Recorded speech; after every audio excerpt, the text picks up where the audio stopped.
성승현 DBS 여러분 안녕하십니까?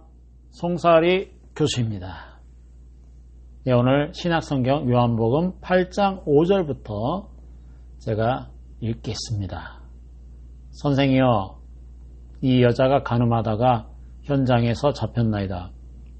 모세는 율법에 이러한 여자를 돌로 치라 명하였거니와 선생은 어떻게 말하겠나이까? 저희가 이렇게 말하면 고소할 조건을 얻고자 하여 예수를 시험함이러라. 예수께서 몸을 굽히사 손가락으로 땅에 쓰시니 저희가 묻기를 마지 아니하는지라. 이에 일어나 가라사대 너희 중에 죄 없는 자가 먼저 돌로 치라 하시고 다시 몸을 굽히사 손가락으로 땅에 쓰시니 저희가 이 말씀을 듣고 양심의 가책을 받아 어른으로 시작하여 젊은이까지 하나씩 나가고 오직 예수와 그 가운데 섰는 여자만 남았더라. 예수께서 일어나사 여자 외에 아무도 없는 것을 보시고 이르시되 여자여, 너를 고소하던 그들이 어디 있느냐? 너를 정죄한 자가 없느냐? 대답하되 주여 없나이다. 예수께서 가라사대 나도 너를 정죄하지 아니하노니 가서 다시는 죄를 범치 말라 하시니라. 예, 여러분, 저는 속죄에 대한 이야기를 하려는데 그 내용이 여러분의 생각과는 거리가 있기 때문에 마음을 넓게 여셔야 할 것입니다. 성경은 속죄에 대해서 아주 명백하고 확실하게 이야기하고 있기 때문에 여러분이 말씀을 자세히 듣는 가운데 하나님의 성령이 역사하시면 여러분은 죄사함을 받게 될 것입니다. 여러분, 죄사함을 받고 주님을 마음에 모시고 돌아가시면 저희를 다시 만나지 못해도 영원한 그 나라에서는 만나게 될 줄 믿습니다. 하늘나라에 가면 문이 12개가 있습니다. 동쪽에 3개, 서쪽에 3개, 남쪽에 3개, 북쪽에 3개. 총 몇 개죠? 예, 12개죠. 여러분, 우리가 하늘나라에서 만날 때 먼저 간 사람은 조금 기다려주세요. 우리 남쪽 가운데 문에서 만나서 다 같이 들어가는 게 어떨까요? 아멘? 할렐루야! 여러분의 마음을 괴롭히고 여러분이 주님 앞에 나올 때마다 용기를 꺾는 죄의 문제를 해결해서 여러분도 하늘나라 남쪽 가운데 문 앞에서 만나 함께 들어가게 되시기를 바랍니다. 만나고 싶으면 남쪽 가운데 문에서 기다리십시오. 우리 함께 만나서 주님의 나라에서 영원히 주와 함께 사는 기쁨을 갖게 되기를 바랍니다. 여러분도 그런 경험 하신 분 있으시겠죠? 저 역시 성경을 읽을 때 성경에 대해서 굉장히 많은 의문이 일어났어요. 형식적으로 왔다 갔다 하는 신앙생활이 아니라 참다운 신앙생활을 하려고 해보니까 굉장히 어렵더군요. 제일 큰 문제가 뭐냐 하면 죄 문제였습니다. 죄가 있으면 하나님 앞에 절대로 설 수 없다는 것입니다. 또 죄를 사하는 그 문제에 대해서도 저에게 굉장히 많은 의문이 있었습니다. 저는 목사님들의 설교 중에서 교회만 나가면 다 천국 가는 것처럼 이야기하시는 것을 많이 들었습니다. 교회에 다니면 예수를 믿는 것이니까 다 천국에 간다고 하는데 또 어떤 때는 말씀을 들으면 그렇게 해서 누가 천국에 갈 수 있겠나 하는 그런 마음이 들기도 했습니다. 마태복음 7장에 보면 나더러 주여 주여 하는 자마다 다 천국에 들어갈 것이 아니라고 하시니까 내가 이렇게 믿어서 하늘나라에 갈 수 있을는지 그것이 제일 궁금했습니다. 그 다음에 또 궁금한 것은 예수님이 내 죄를 위해서 십자가에 못 박혀 돌아가셨다는데 내 죄가 정말 눈처럼 희게 씻어졌는지 아니면 씻어지지 않았는지 정말 그걸 잘 몰랐습니다. 가만히 보니까 제 마음에는 죄가 많았습니다. 어떻게 하면 죄를 씻을 수 있는지 그 문제가 굉장히 궁금했습니다. 그때 예수님께서 조용히 저를 불러주셨어요. 죄 때문에 고민하던 제가 예수님 앞에 마음을 내려놓고 대화를 나눌 수 있는 시간을 가졌습니다. 참 감사한 것은 우리 주님께서 5,000명에게도 말씀을 전하시고 3,000명에게도 말씀을 전하시는 바쁜 삶을 사시면서도 사람들과 단둘이 대화를 나누는 이야기가 성경에 많이 있다는 사실입니다. 요한복음 3장에서는 니고데모와 단둘이 이야기를 나눴고 요한복음 4장에서는 사마리아 여인과 단둘이 이야기를 나누었고 요한복음 5장에서는 30한 된 병자와 단둘이 이야기를 나누었고 요한복음 8장에서는 가늠한 여자와 단둘이 말씀을 나누셨다는 겁니다. 예수님께서 큰 무리에게 말씀을 전하신 후에 항상 제자들 몇몇에게 조용하게 이야기하시는 것을 저는 성경에서 많이 볼 수가 있었습니다. 요한복음 8장 이야기, 이 성경을 읽으면 궁금한 것이 참 많아졌습니다. 간음하다 현장에 잡혔는데 남자는 어디로 갔지? 왜 간음한 여자를 예수님께로 끌고 왔지? 예수님이 손가락으로 땅에 뭐라고 글씨를 쓴 거야? 궁금한 게 너무 많았습니다. 제가 성경을 읽으면 성경 전체가 의문으로 가득 차 있었습니다. 그런데 이것은 참 좋은 현상이라고 생각합니다. 왜냐하면 무조건 믿는다는 것은 절대로 있을 수 없습니다. 무조건 믿어라, 뭐 그렇게 얘기하는 분들이 있습니다. 다른 것은 다 돼도 믿음은 무조건 안 됩니다. 만약 안 믿으면 죽이겠어, 너. 이렇게 하면은 어떻게 해요? 믿습니다!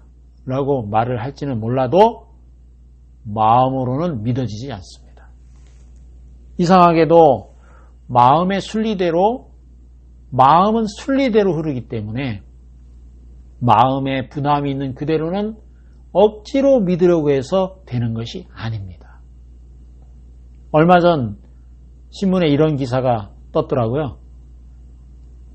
정말 그 운동 대회를 앞두고 김포공항으로 가는 도로에 굉장히 많은 가로등을 켜두었어요.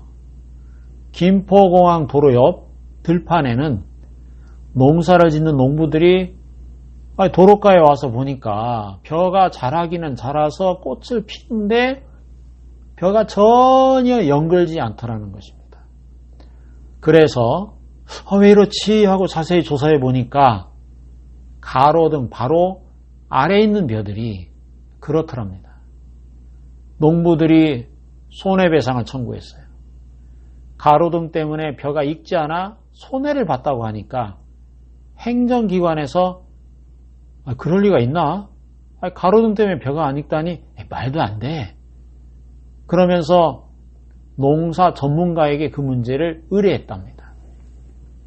농사 전문가들은 벼도 밤에 잠을 자야 한다고 답변했습니다. 특히 벼가 한창 자랄 때는 낯이 길므로 햇빛을 많이 받아야 하지만 벼가 익어갈 무렵에는 낯이 짧아지고 밤이 길어지면서 잠을 많이 자야 벼가 잘 익는다는 것입니다. 그런데 밤에 계속 불을 켜놓아 잠을 못 자서 벼가 익지 못하기 때문에 배상을 해야 한다는 것입니다.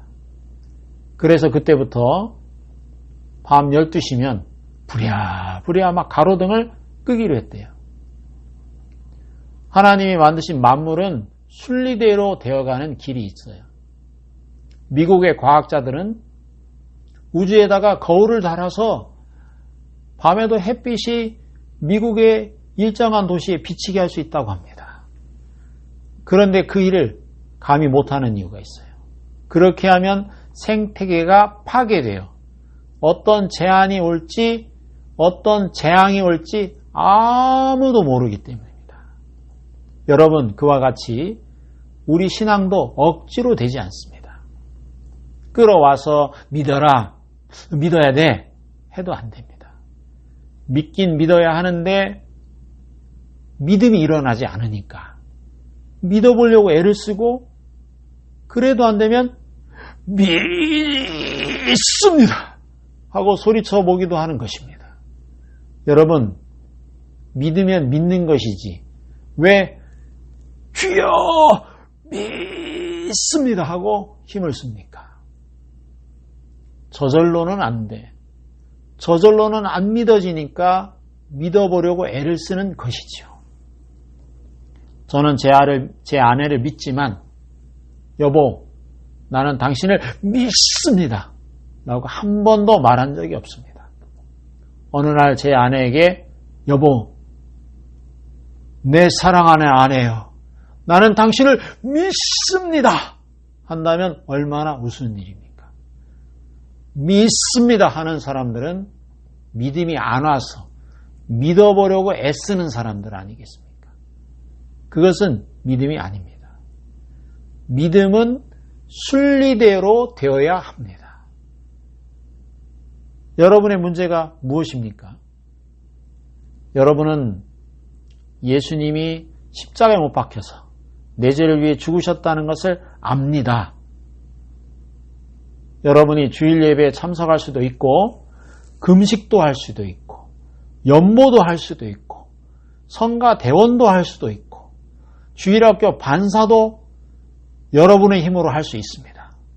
여러분, 그렇지만 내 죄가 눈처럼 희게 씻었다는 그 믿음은 잘 이루어지지 않습니다. 무엇인가 마음속에서 아니야, 그 죄는 남아있는 것 같아, 그렇게 하는 것입니다.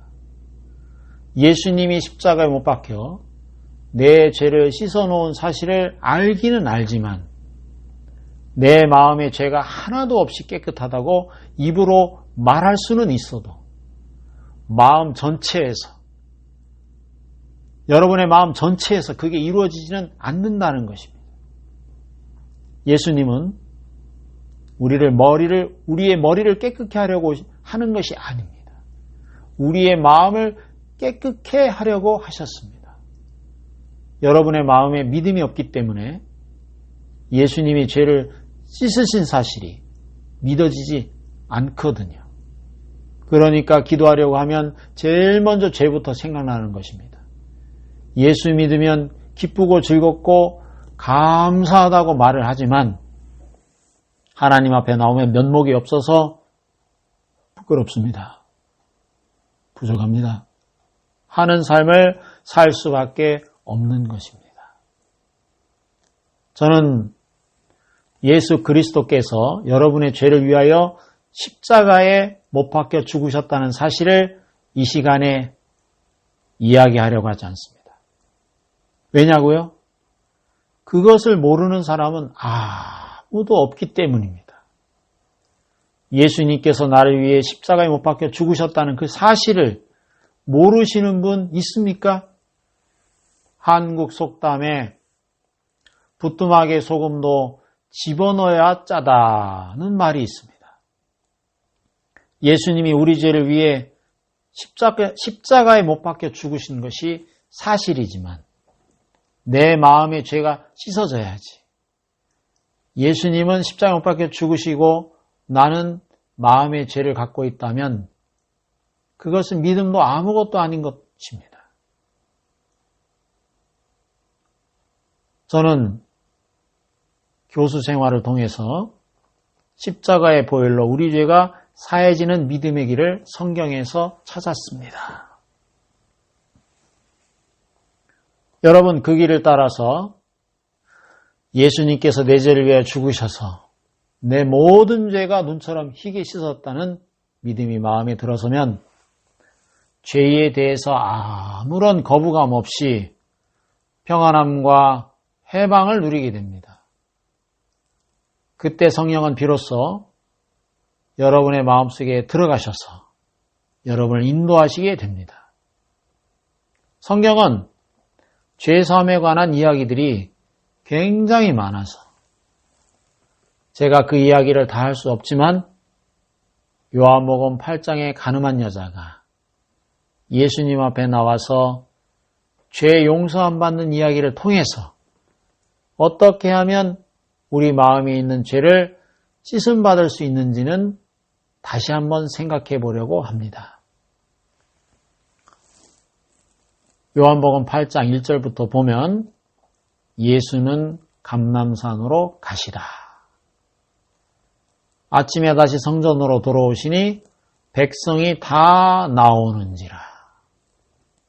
앉으사 저희를 가르치시더니 서기관과 바리새인들이 가는 중에 빈 여자를 끌고 와서 가운데 세우고, 거기까지 다 이해가 가시지요? 다음에 4절을 다 같이 한번 읽어봅시다. 시작. 예수께 말하되 선생이여 이 여자가 간음하다가 현장에서 잡혔나이다. 이 여자가 간음하다가 현장에서 잡혔으니까 너무 부끄럽겠죠? 이제 5절을 제가 읽어드리겠습니다.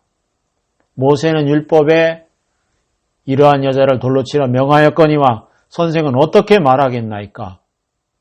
여러분, 굉장히 중요한 이야기가 여기 있습니다.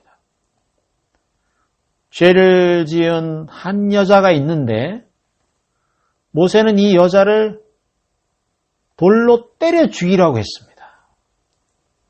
그러면 선생은 뭐라고 말하겠습니까? 한 죄인을 놓고 사람들이 재판을 하고 있습니다. 누가 먼저 재판을 했습니까? 율법이 재판을 했습니다. 율법은 그 여자에게 사형을 언도했습니다. 그러면 예수님이 이 여자를 어떻게 재판하시겠습니까? 예수님이 재판에서는 율법과 전혀 다른 판결이 나왔습니다. 예수님의 재판에서는 뭐라고 나왔습니까? 바로 무죄입니다. 이것은 법의 차이입니다. 죄를 지은 한 사람이 사형을 당할 수밖에 없는데 그를 살릴 수 있는 길은 다른 법을 적용하는 것 외에는 방법이 없죠. 지금 노래자랑 대회를 한다고 해봅시다. 노래를 잘하는 사람이 꼭 1등하는 것은 아니죠. 잘하고 못하고는 심사 기준에 따라서 전혀 달라집니다. 예를 들어 심사 기준에 입을 크게 벌린 사람에게 점수를 많이 준다. 그러면 저같이 입이 큰 사람이 1등할 확률이 아주 높습니다. 그렇죠? 저만큼 입 큰 사람 있어요? 별로 없죠. 또 예를 들어서 콧소리, 이 코 비음을 많이 내는 사람에게 점수를 많이 준다고 하면 아무리 노래를 유창하게 불러도 콧소리가 부족하면 1등하기는 힘들겠습니다. 심사 기준에 따라서 노래를 잘했는지 못했는지 평가가 달라집니다. 마찬가지로 사람이 죄를 지어도 심판할 법에 따라서 죄의 판결은 달라집니다. 이 여자가 죄를 지었는데 이 여자를 살리고 싶어도 율법으로는 도저히 살릴 수가 없습니다. 율법의 기준으로는 이 여자를 살리는 것은 불가능합니다. 얼마 전만 해도 밤 12시 이후에 다니면 통행금지 위반으로 걸렸습니다. 그러나 지금은 12시 이후에 다녀도 죄가 됩니까? 안 됩니다. 왜냐하면 법이 달라졌기 때문이죠. 우리나라 대부분 지역에 통행금지 제도가 있을 때에도 경주와 제주도, 충청북도에는 통행금지가 없었습니다. 충청북도와 충청남도 경계선에 있는 사람이 어느 날 충청남도에서 밤 12시쯤 돼가지고 술을 먹고 놀았답니다. 경찰이 와서 호로로로 통행금지 위반이요! 하며 막 따라오는데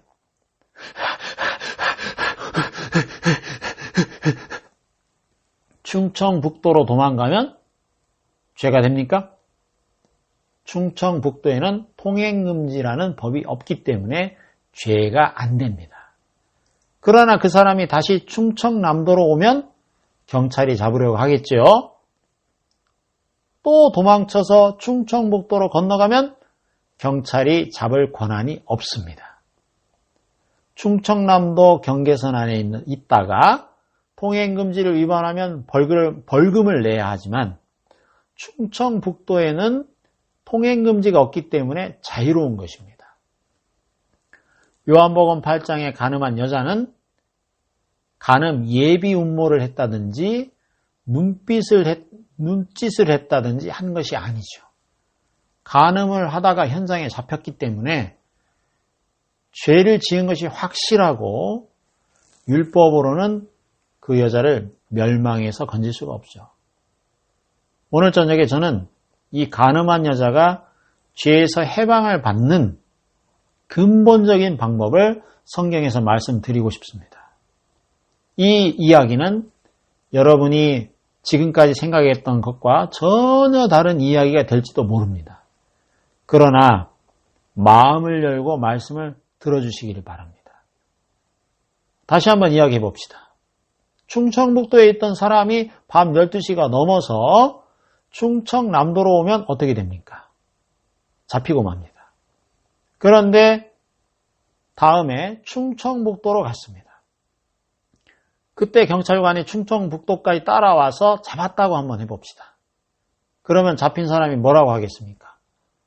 여기는 충청북도니까 나는 충청북도 재판소에 가서 재판을 받겠습니다. 그래서 거기에서 재판을 받는다고 합시다. 판사가 앉아서 죄가 뭡니까? 하고 물으니까 야간 동행 위반입니다. 라고 합니다. 재판관이 우리 노예는 야간 통행 위반이 없는데 하고 이야기를 합니다. 경찰관이 이 사람 밤 12시가 지났는데 막 돌아다녔습니다. 틀림없습니다. 현장을 목격했어요. 사진도 있거든요. 증인도 있습니다. 하고 말합니다. 판사가 뭐라고 판결합니까? 그러나 무죄. 아니, 이 사람은 틀림없습니다. 현행범입니다. 경찰관이 아무리 이야기해도 소용없습니다.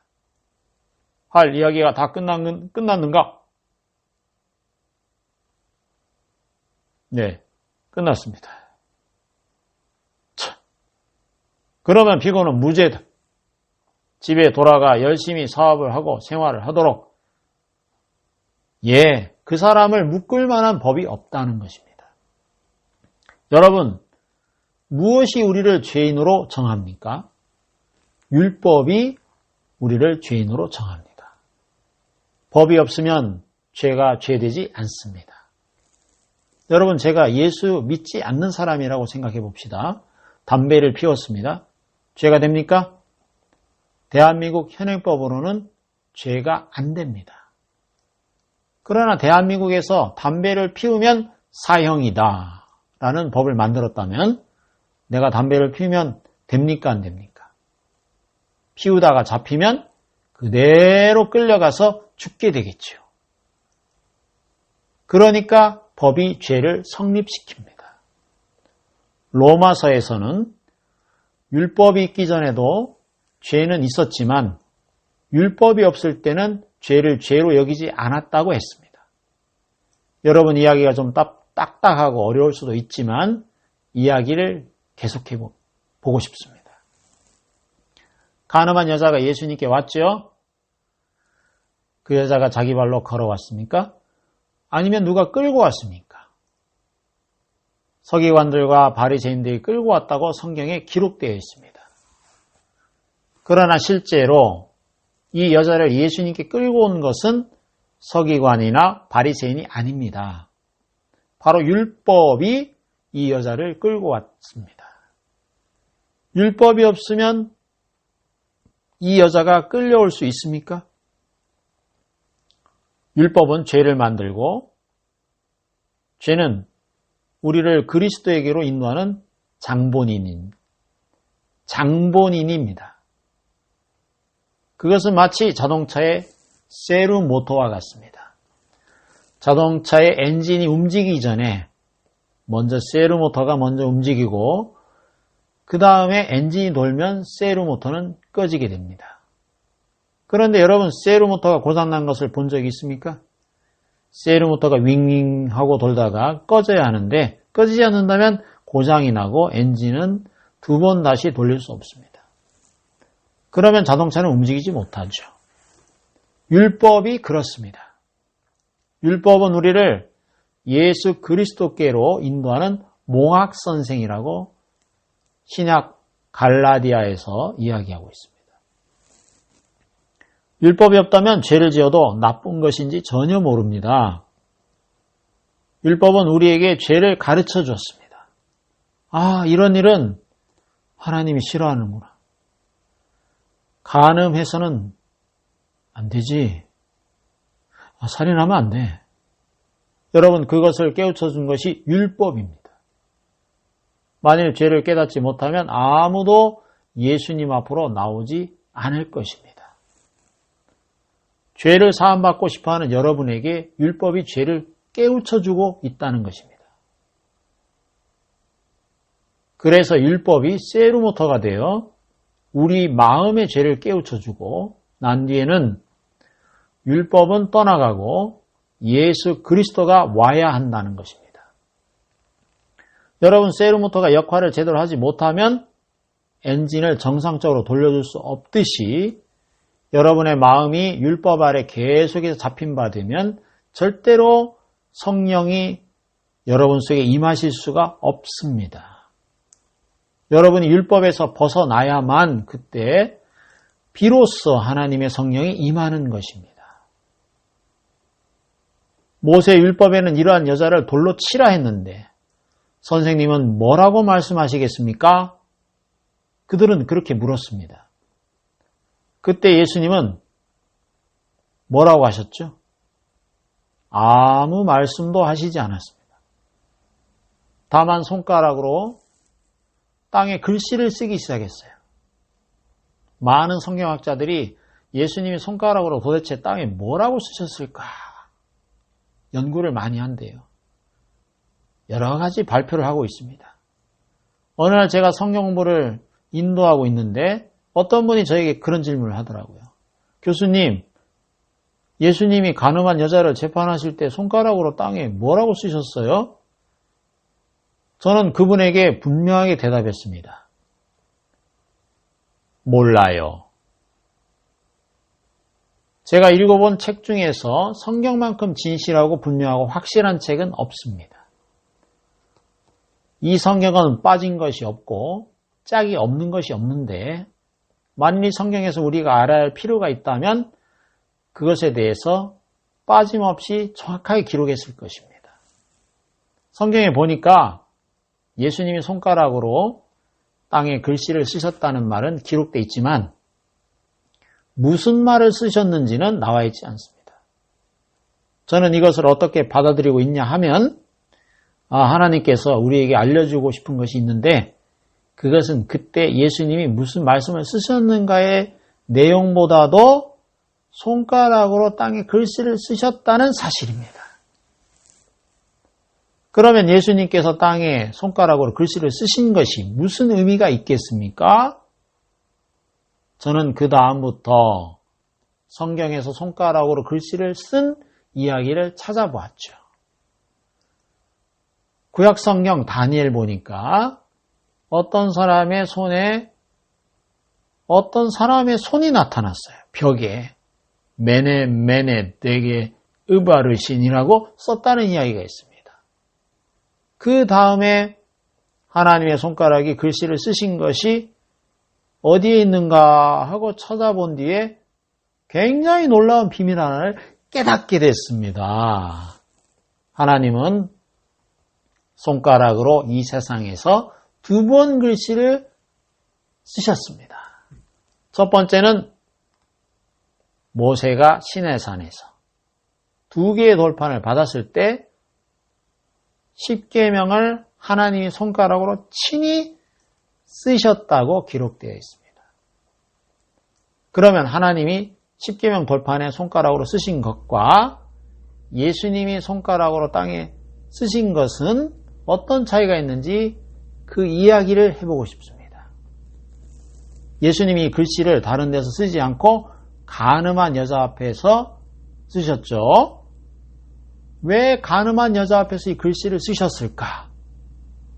예수님은 그 여자를 재판하는 상황에서 땅에다 글씨를 쓰셨죠. 서기관들과 바리새인들이 와서 물었습니다. 이 여자는 간음을 했습니다. 현장에서 잡혔습니다.